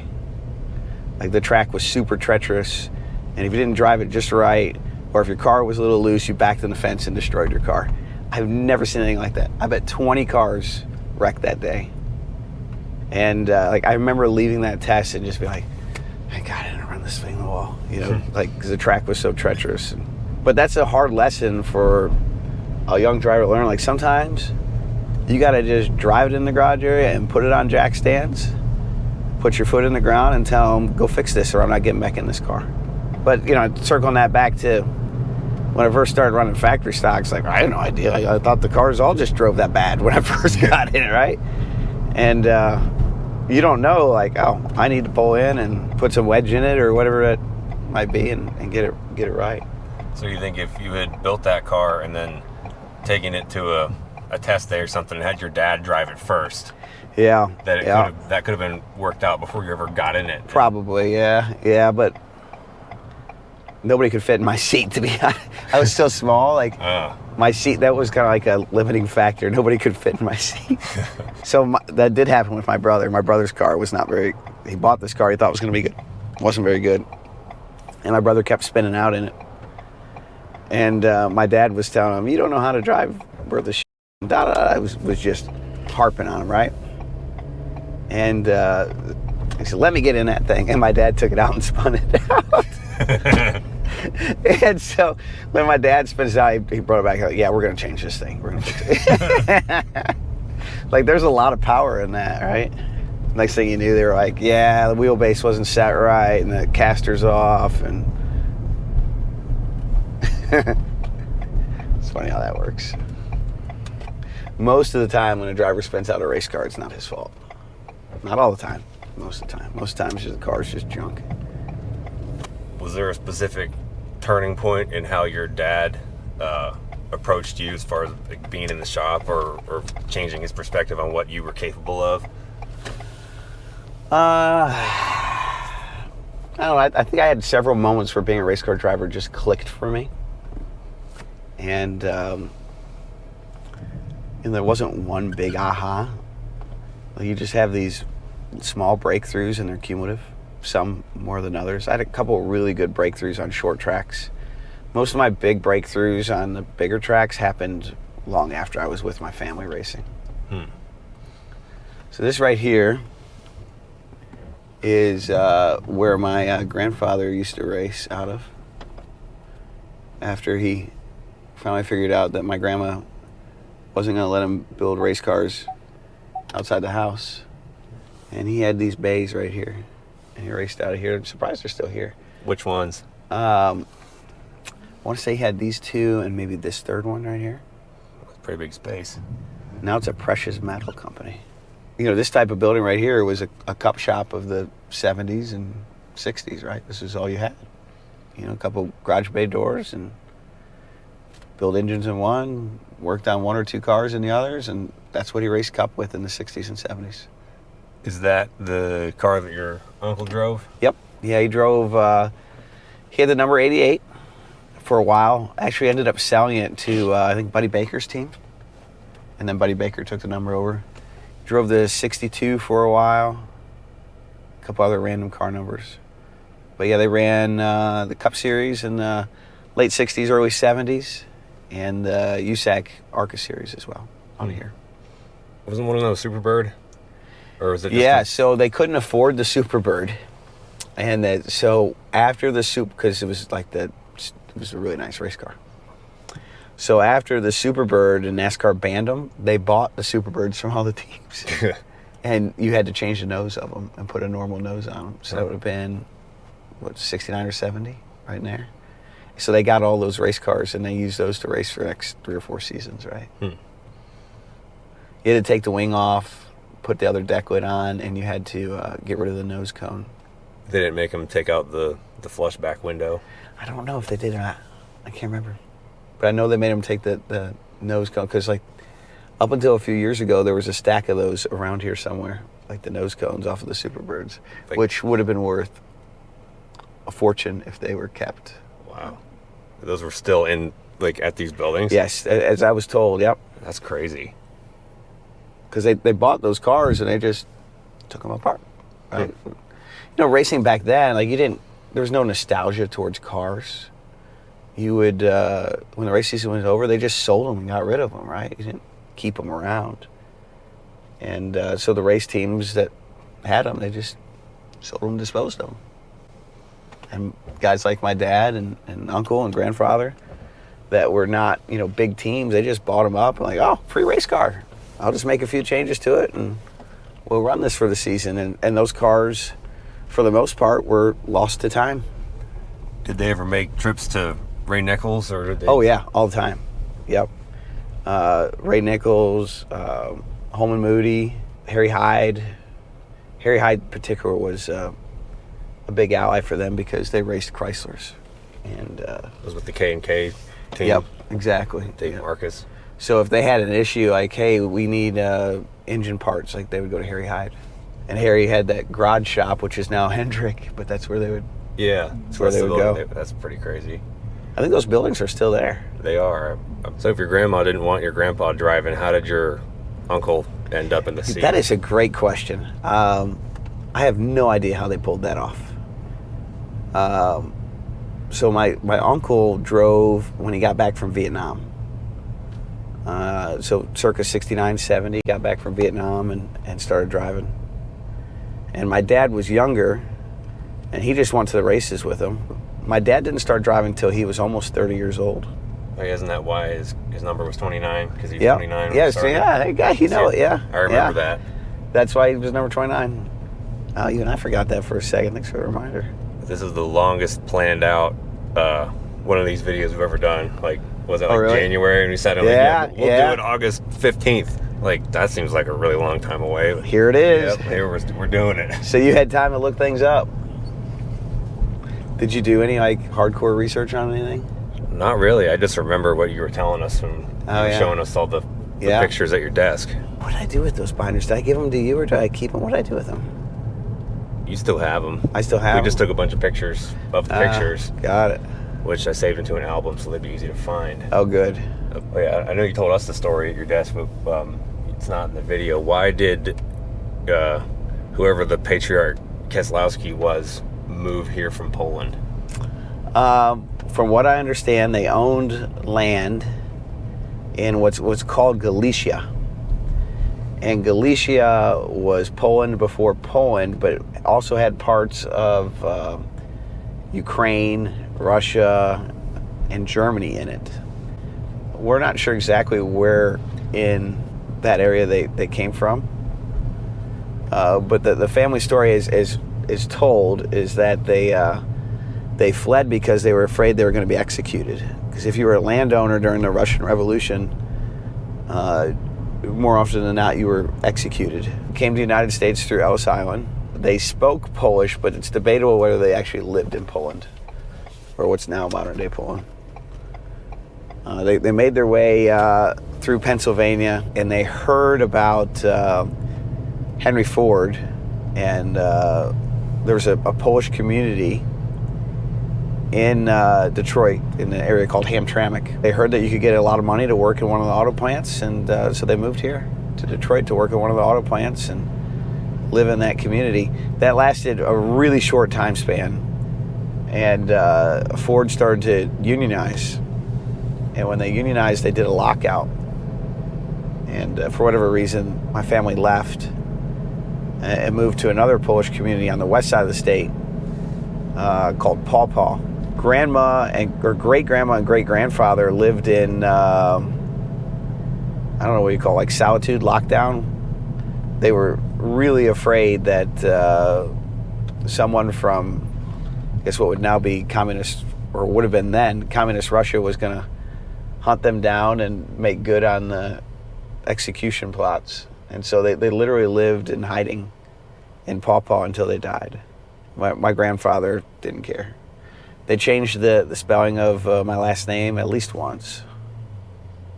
I was wondering if it got modified when they came through Ellis Island. Yeah, so I've heard different versions, and I'm not sure which ones are true. But there's definitely my dad's birth certificate, the name is spelled with a Y and not an I. By the time I was born, it was all I's. So the spelling's been changed at least once, probably more than that.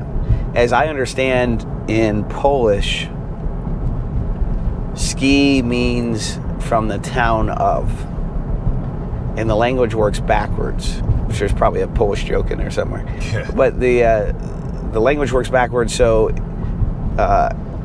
Kesel would, and then Lowski would mean from the town of Kessel, as I understand it. That makes sense. But I can't pretend that I'm an expert on all that. I wish we knew more about it, but never really been able to find anything that traces back any of my family lineage on that side. You ever done the ancestry stuff for any of that? Yeah, and there's nothing. Really? Nothing that connects. Did you ever do a Polish victory lap? Never a full lap. I've done like a half a lap, never a full lap. There was a time when NASCAR was really mad about people doing Polish victory laps. I don't know if you remember that. No. And they would like penalize you and yell at you and scream at you. That was about when I first came in the sport, so I was kind of like, oh, I better not do that. They would let you go backwards down the front stretch, but that was it. You know, once you kind of like build up a routine, you kind of like just stick with it. And then a few years later, I saw people doing a full backwards lap, you know, Polish victory lap. I'm like, well, what? And nobody said anything, so I don't know. Maybe it's okay now. So don't you have some of your dad's old race cars and his I do. and stuff? Yeah, I got my dad's hauler from when I was younger. He built this toter home, and we would race out of it. A lot of my racing memories are from that, traveling during the summers. And I bought one of his old race cars that he raced at Daytona in Michigan. And then I have his land speed car that he set the record with, which my uncle has since beat, which is so fitting because they were so competitive. This is where I went to middle school, Ruther Middle School. Used to call this Ruthless Middle School because this is where all the kids went that would get in trouble. Yeah. I definitely got in a lot of trouble here. Oh my gosh, I got in so much trouble here. What was the worst thing you ever did? The worst thing I ever did? Wow. Like I'm on the spot now. Just watching him back there, seeing like, what's he gonna say? At one time, we got in trouble for throwing pine cones at cars passing the road. That happened. That can't be the worst. That was not good. I don't know if I did anything. I mean, I got in fights, but I don't know. I feel like that's bad. It's my 8th grade classroom right there on the end. Ruthless Middle School. I remember. I'll never forget that. Were you the ringleader of the pine cone?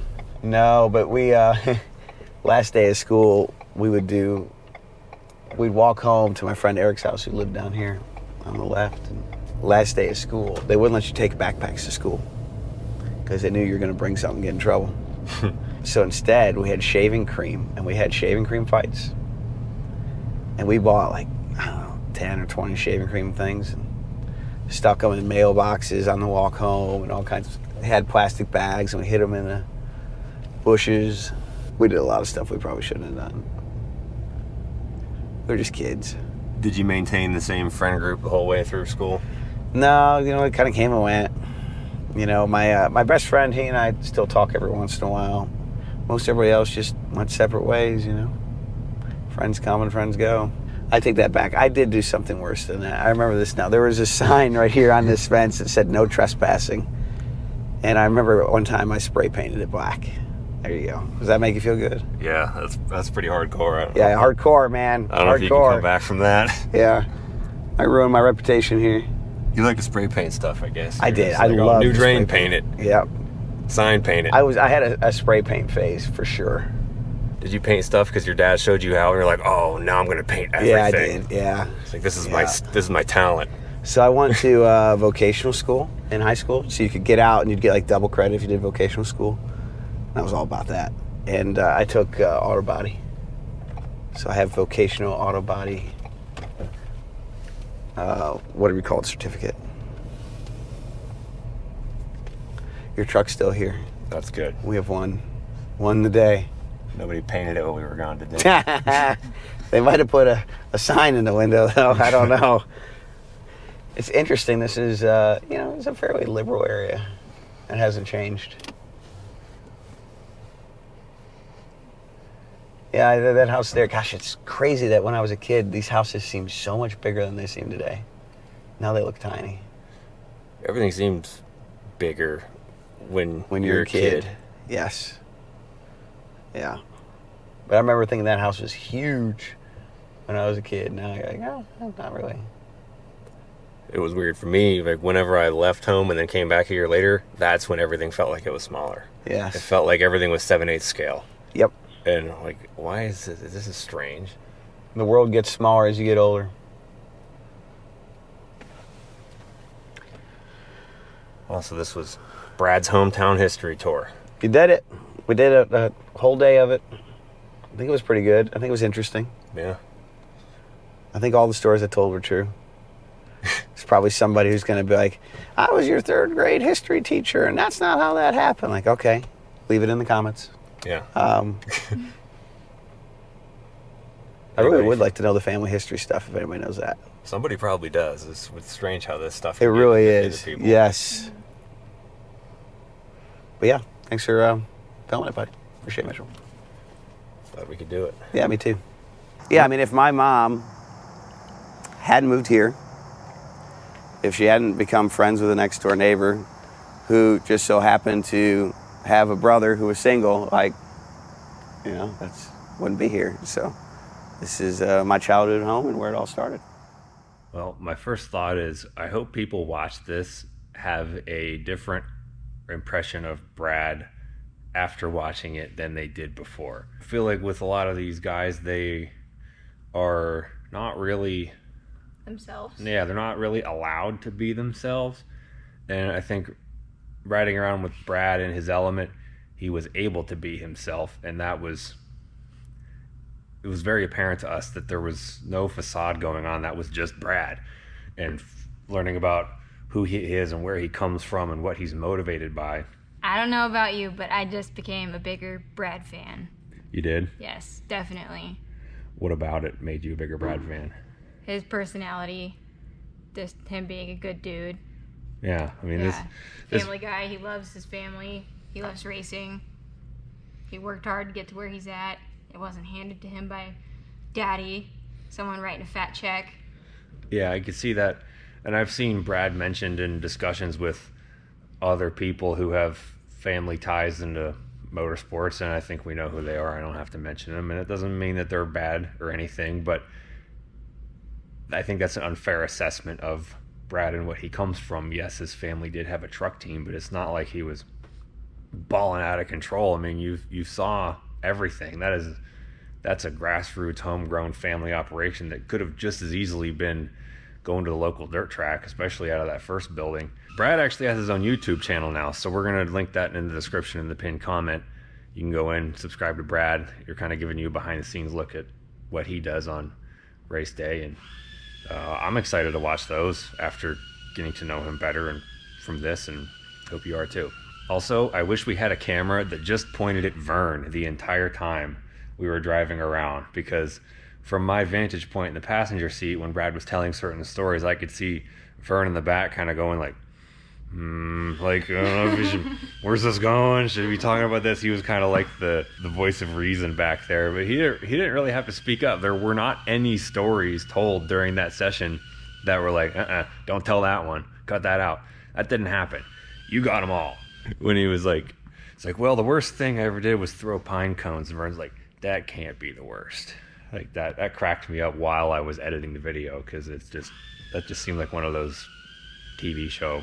Well, it made me laugh because it reminded me of doing that video with Carrie Earnhardt, and he threw like the watermelon at somebody's car. Yeah, we did a hometown history tour video with Carrie Earnhardt, which if you haven't seen yet, go watch that, where he talked about throwing pieces of watermelon at passing cars with his friends when he was a kid.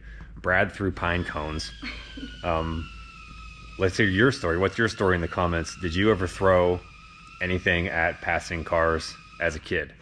As I did. I think it was like little cherry tomatoes or something from my friend's fridge, but that's a story for a different day.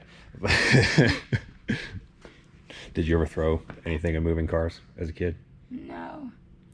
One time somebody threw a 10-pound bag of flour out the window at my parents' moving car. Like, it like busted through the windshield, and at that moment I knew I was never going to do anything like that. Okay. Yeah. Oh, way to make us all feel like deviants.